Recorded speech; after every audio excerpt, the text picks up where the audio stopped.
Hello ಮಕ್ಕಳೇ, ನೀವು ಈಗಾಗಲೇ ಹಿಂದಿನ ತರಗತಿಯಲ್ಲಿ VSEPR ಸಿದ್ಧಾಂತದ ಬಗ್ಗೆ ಕಲಿತಿದ್ದೀರಿ. ಈ ಸಿದ್ಧಾಂತವು ಮುಖ್ಯವಾಗಿ ಬಾಂಡ್ಗಳ ಸಾಮರ್ಥ್ಯವನ್ನು ವಿವರಿಸಲು ವಿಫಲವಾಗಿದೆ. ಇದು ಏಕೆಂದರೆ ಸಿದ್ಧಾಂತವು ಇನ್ನೂ ಕೋವೆಲೆನ್ಸಿಯ ಬಂಧ ರಚನೆಯ ಲೂಯಿಸ್ನ ಪರಿಕಲ್ಪನೆಯ ಮೇಲೆ ಅವಲಂಬಿತವಾಗಿದೆ.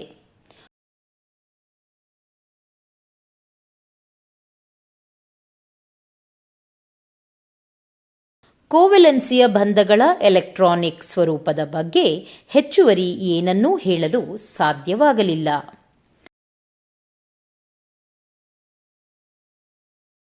ಕೋವೆಲೆನ್ಸಿಯ ಬಂಧವನ್ನು ವಿವರಿಸಲು ಇಂದು ನಾವು ಲಿನಸ್ ಪಾಲಿಂಗ್ ಸೂಚಿಸಿದ ವೇಲೆನ್ಸ್ ಬಾಂಡ್ ಸಿದ್ಧಾಂತ ಎಂಬ ಕ್ವಾಂಟಮ್ ಯಾಂತ್ರಿಕ ಮಾದರಿಯನ್ನು ಕಲಿಯಲಿದ್ದೇವೆ.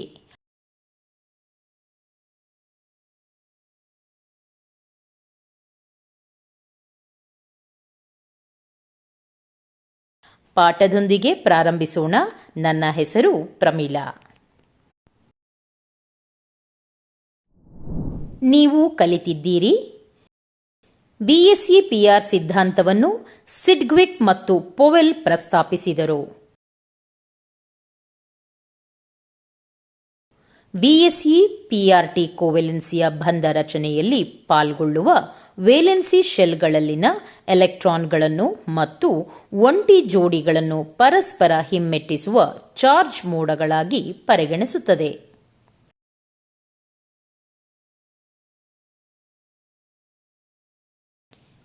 VSEPR ಸಿದ್ಧಾಂತವು ಅಣುಗಳ ಜ್ಯಾಮಿತಿಯನ್ನು ಊಹಿಸಲು ಸಹಾಯ ಮಾಡುತ್ತದೆ. ಒಂಟಿ ಜೋಡಿಗಳು ಬಂಧ ಜೋಡಿಗಳಿಗಿಂತ ಕೇಂದ್ರ ಪರಮಾಣುವಿನ ಸುತ್ತ ಹೆಚ್ಚು ಜಾಗವನ್ನು ಆಕ್ರಮಿಸುತ್ತವೆ.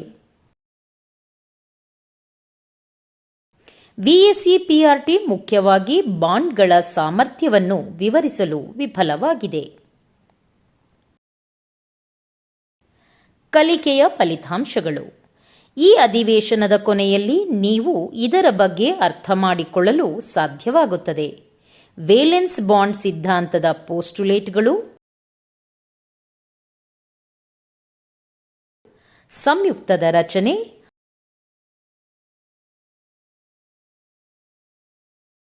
ಹೈಬ್ರಿಡೈಸೇಷನ್, ಕೀವರ್ಡ್ಗಳು, ಕಕ್ಷೆಗಳು, ಕೋವೆಲೆಂಟ್ ಬಾಂಡ್,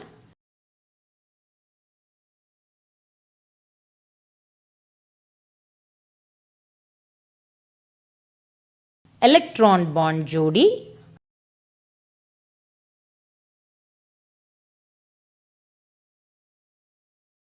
ಹೈಬ್ರಿಡೈಸೇಷನ್. ಅಧಿವೇಶನವನ್ನು ಪ್ರಾರಂಭಿಸುವ ಮೊದಲು ಪರಿಕಲ್ಪನೆಯ ನಕ್ಷೆಯನ್ನು ನೋಡೋಣ.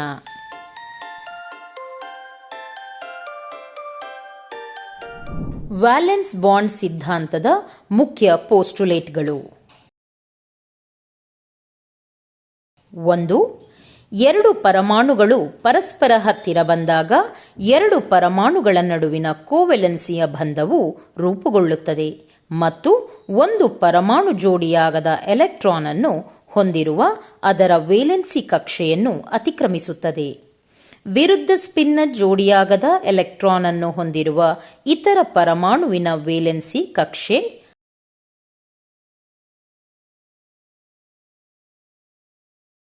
ಅತಿಕ್ರಮಿಸುವ ಕಕ್ಷೆಗಳಲ್ಲಿ ಹೀಗೆ ರೂಪುಗೊಂಡ ಜೋಡಿ ಎಲೆಕ್ಟ್ರಾನ್ಗಳು ಎರಡೂ ಪರಮಾಣುಗಳ ನ್ಯೂಕ್ಲಿಯಸ್ಗಳಿಗೆ ಆಕರ್ಷಿತವಾಗುತ್ತವೆ. ಇವು ಎರಡು ಪರಮಾಣುಗಳನ್ನು ಒಟ್ಟಿಗೆ ಬಂಧಿಸುತ್ತವೆ. ಉದಾಹರಣೆಗೆ H2 ಅಣುವಿನ ರಚನೆಯಲ್ಲಿ ಜೋಡಿಯಾಗದ ಎಲೆಕ್ಟ್ರಾನ್ ಹೊಂದಿರುವ ಒಂದು H ಪರಮಾಣುವಿನ ಒಂದು S ಕಕ್ಷೆಯು HH ಬಂಧವನ್ನು ನೀಡುವ ವಿರುದ್ಧ ಸ್ಪಿನ್ನ ಜೋಡಿಯಾಗದ ಎಲೆಕ್ಟ್ರಾನ್ ಅನ್ನು ಹೊಂದಿರುವ ಇನ್ನೊಂದು H ಪರಮಾಣುವಿನ ಒಂದು S ಕಕ್ಷೆಯನ್ನು ಅತಿಕ್ರಮಿಸುತ್ತದೆ ಮತ್ತು H2 ಅಣು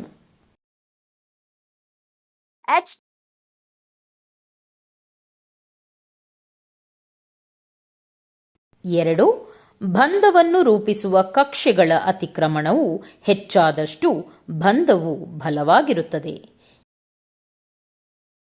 ಎಸ್ ಕಕ್ಷೆಗಳನ್ನು ಹೊರತುಪಡಿಸಿ ಇತರವು ಒಳಗೊಂಡಿರುವಾಗ ಇದು ಬಂಧಕ್ಕೆ ದಿಕ್ಕಿನ ಪಾತ್ರವನ್ನು ನೀಡುತ್ತದೆ. 3. ಪ್ರತಿ ಬಂಧಿತ ಪರಮಾಣು ತನ್ನ ಪರಮಾಣು ಕಕ್ಷೆಗಳನ್ನು ನಿರ್ವಹಿಸುತ್ತದೆ.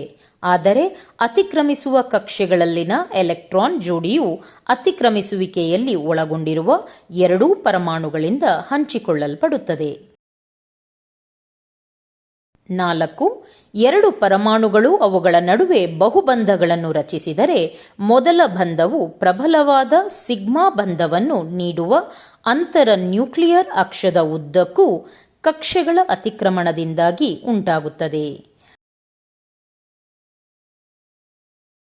ಬಂಧದ ರಚನೆಯ ನಂತರ ಕಕ್ಷೀಯಗಳ ಅತಿಕ್ರಮಣದಿಂದ ಪಾರ್ಶ್ವವಾರು ಅಥವಾ ಪಾರ್ಶ್ವವಾಗಿ ದುರ್ಬಲವಾದ ಬಂಧಗಳನ್ನು ನೀಡುವುದರಿಂದ ಇತರ ಬಂಧಗಳು ರೂಪುಗೊಳ್ಳುತ್ತವೆ. ಸಿಗ್ಮಾ ಬಂಧವು ಬಲವಾಗಿರುತ್ತದೆ ಏಕೆಂದರೆ ಹಂಚಿದ ಎಲೆಕ್ಟ್ರಾನ್ ಜೋಡಿಯು ಎರಡು ನ್ಯೂಕ್ಲಿಯಸ್ಗಳ ನಡುವೆ ಅಂತ್ಯ ಅಥವಾ ಹೆಡ್ ಆನ್ ಅತಿಕ್ರಮಣದಿಂದಾಗಿ ಹೆಚ್ಚು ಕೇಂದ್ರೀಕೃತವಾಗಿರುತ್ತದೆ ಮತ್ತು ಎರಡೂ ನ್ಯೂಕ್ಲಿಯಸ್ಗಳಿಗೆ ಆಕರ್ಷಿತವಾಗುತ್ತದೆ. ಪೈ ಬಂಧ ಅತಿಕ್ರಮಣವು ಪಿ ಕಕ್ಷೆಗಳ ಪಾರ್ಶ್ವದ ಅತಿಕ್ರಮಣದಿಂದಾಗಿ ದುರ್ಬಲ ಬಂಧವನ್ನು ನೀಡುತ್ತದೆ ಮತ್ತು ಅದು ಹೆಚ್ಚಿನ ಪ್ರಮಾಣದಲ್ಲಿರುವುದಿಲ್ಲ. Cl2 ಅಣುವಿನ ರಚನೆಯಲ್ಲಿ ಜೋಡಿಯಾಗದ ಎಲೆಕ್ಟ್ರಾನ್ ಹೊಂದಿರುವ ಒಂದು ಕ್ಲೋರಿನ್ ಪರಮಾಣುವಿನ 3pz ಕಕ್ಷೆಯು ವಿರುದ್ಧ ಸ್ಪಿನ್ನ ಜೋಡಿಯಾಗದ ಎಲೆಕ್ಟ್ರಾನ್ ಅನ್ನು ಹೊಂದಿರುವ ಮತ್ತು ಕ್ಲೋರಿನ್ ಪರಮಾಣುವಿನ 3pz ಕಕ್ಷೆಯನ್ನು ಅತಿಕ್ರಮಿಸುತ್ತದೆ.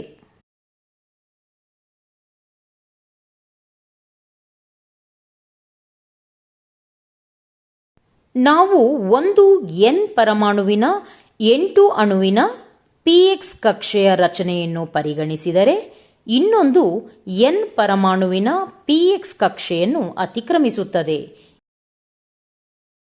ಇದು ಅಂತರ ನ್ಯೂಕ್ಲಿಯರ್ ಅಕ್ಷದ ಉದ್ದಕ್ಕೂ ಸಿಗ್ಮಾ px ಬಂಧವನ್ನು ನೀಡುತ್ತದೆ. ಒಂದು N ಪರಮಾಣುವಿನ py ಮತ್ತು pz ಆರ್ಬಿಟಲ್ಗಳು ಇತರ N ಪರಮಾಣುವಿನ py ಮತ್ತು pz ಕಕ್ಷೆಯನ್ನು ಪಾರ್ಶ್ವವಾಗಿ ಅತಿಕ್ರಮಿಸುತ್ತವೆ. ಅನುಕ್ರಮವಾಗಿ ಅಂತರ ಪರಮಾಣು ಅಕ್ಷಕ್ಕೆ ಲಂಬವಾಗಿ ಪೈ ಮತ್ತು pz ಬಂಧಗಳನ್ನು ನೀಡುತ್ತದೆ.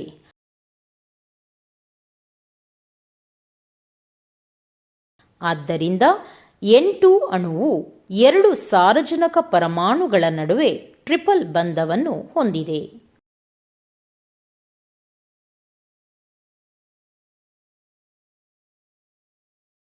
ಈಗ ನಾವು BeCl2 ಅರ್ಥಾತ್ ಬೆರಿಲಿಯಂ ಕ್ಲೋರೈಡ್ ಅಣುವಿನ ರಚನೆಯನ್ನು ಚರ್ಚಿಸುತ್ತೇವೆ. Be beryllium electronic configuration 1s2 ಅನ್ನು ಹೊಂದಿದೆ. ಇದು ಜೋಡಿಯಾಗದ ಎಲೆಕ್ಟ್ರಾನ್ಗಳನ್ನು ಹೊಂದಿಲ್ಲ. ಇದು ಕೋವೆಲೆನ್ಸಿಯ ಬಂಧಗಳನ್ನು ರೂಪಿಸುವುದಿಲ್ಲ ಎಂದು ನಿರೀಕ್ಷಿಸಲಾಗಿದೆ. ಆದರೆ ಇದು ಎರಡು ಕ್ಲೋರಿನ್ ಪರಮಾಣುಗಳೊಂದಿಗೆ ಎರಡು ಕೋವೆಲೆನ್ಸಿಯ ಬಂಧಗಳನ್ನು ರೂಪಿಸುತ್ತದೆ.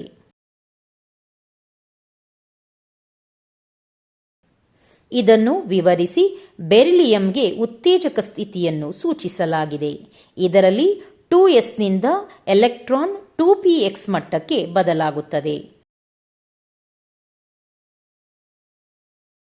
ನೀವು Be ಮತ್ತು Cl ನ ಎಲೆಕ್ಟ್ರಾನಿಕ್ ಕಾನ್ಫಿಗರೇಷನ್ ಅನ್ನು ನೋಡಬಹುದು. Be ಎರಡು ಕ್ಲೋರಿನ್ ಪರಮಾಣುಗಳೊಂದಿಗೆ ಎರಡು ಕೋವೆಲೆನ್ಸಿಯ ಬಂಧಗಳನ್ನು ರೂಪಿಸಿದರೆ Be ನ 2s ಕಕ್ಷೆಯ ಅತಿಕ್ರಮಣದಿಂದಾಗಿ ಒಂದು ಬಂಧವು ಸಿಗ್ಮಾ 2s 3p ಆಗಿರಬೇಕು.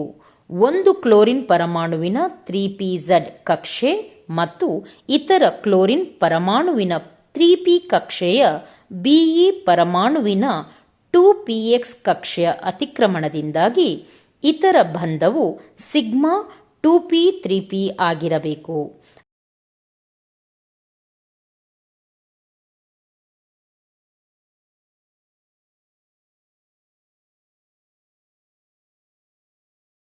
ಅತಿಕ್ರಮಿಸುವ ಕಕ್ಷೆಗಳು ವಿಭಿನ್ನವಾಗಿರುವುದರಿಂದ 2 BeClನ ಬಂಧದ ಸಾಮರ್ಥ್ಯವು ವಿಭಿನ್ನವಾಗಿರಬೇಕು.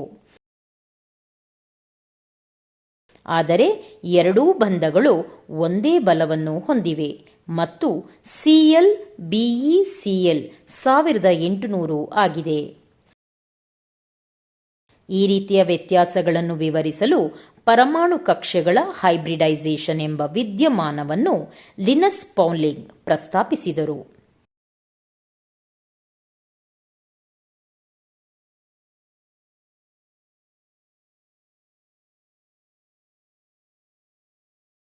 ಹೈಬ್ರಿಡೈಸೇಷನ್ ಎನ್ನುವುದು ಪರಮಾಣುವಿನ ಹೊರಕವಚಗಳಲ್ಲಿ ಇರುವ ಬಹುತೇಕ ಸಮಾನ ಶಕ್ತಿಯ ಪರಮಾಣು ಕಕ್ಷೆಗಳ ಮಿಶ್ರಣದ ವಿದ್ಯಮಾನವಾಗಿದೆ ಮತ್ತು ಅವುಗಳ ಮರುಹಂಚಿಕೆ ಅಥವಾ ಮರುಹಂಚಿಕೆ ಅದೇ ಸಂಖ್ಯೆಯ ಕಕ್ಷೆಗಳಿಗೆ ಆದರೆ ಶಕ್ತಿ ಮತ್ತು ಆಕಾರದಂತಹ ಸಮಾನ ಗುಣಲಕ್ಷಣಗಳೊಂದಿಗೆ.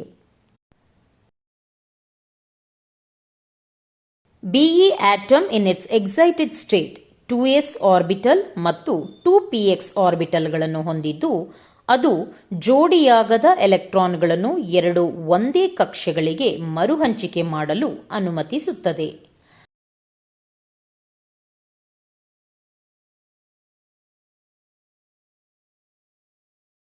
ಹನ್ ನಿಯಮದ ಪ್ರಕಾರ ಪ್ರತಿ ಕಕ್ಷೆಯು ಒಂದು ಎಲೆಕ್ಟ್ರಾನ್ ಅನ್ನು ಪಡೆಯುತ್ತದೆ. ಸಂಕರೀಕರಣಕ್ಕೆ ಒಳಗಾದ ಕಕ್ಷೆಗಳ ಪ್ರಕಾರಗಳನ್ನು ಆಧರಿಸಿದ ಹೊಸ ಕಕ್ಷೆಗಳನ್ನು sp ಕಕ್ಷೆಗಳು ಎಂದು ಕರೆಯಲಾಗುತ್ತದೆ.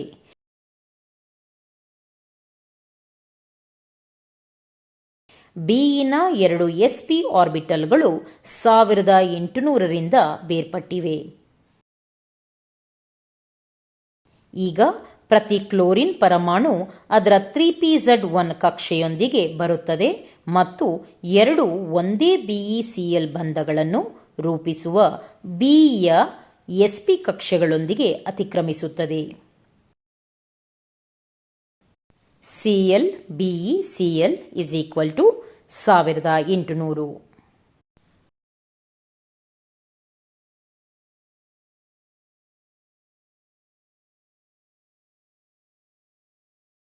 ನೀವು ಕಲಿತಿದ್ದೀರಿ. ಪರಮಾಣುಗಳ ನಡುವೆ ವೇಲೆನ್ಸ್ ಶೆಲ್ ಎಲೆಕ್ಟ್ರಾನ್ಗಳ ಹಂಚಿಕೆಯಿಂದ ರೂಪುಗೊಳ್ಳುವ ರಾಸಾಯನಿಕ ಬಂಧವು ಅವುಗಳ ವೇಲೆನ್ಸಿ ಶೆಲ್ಗಳಲ್ಲಿ ಆಕ್ಟೆಟ್ ಅಥವಾ ಡ್ಯೂಪ್ಲೆಟ್ ಅನ್ನು ಪಡೆಯುತ್ತದೆ ಎಂದು ಕರೆಯಲಾಗುತ್ತದೆ. Covalent bond.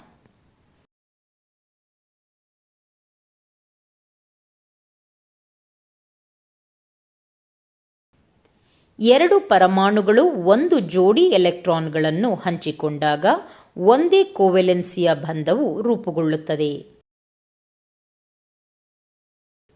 ಪ್ರತಿ ಹಂಚಿದ ಜೋಡಿ ಎಲೆಕ್ಟ್ರಾನ್ಗಳು ಒಂದು ಕೋವೆಲೆನ್ಸಿಯ ಬಂಧಕ್ಕೆ ಸಮನಾಗಿರುತ್ತದೆ.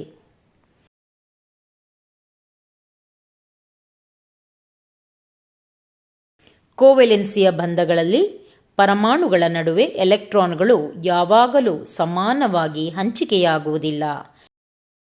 ಇದು ಬಂಧ ಧ್ರುವೀಯತೆಗೆ ಕಾರಣವಾಗುತ್ತದೆ.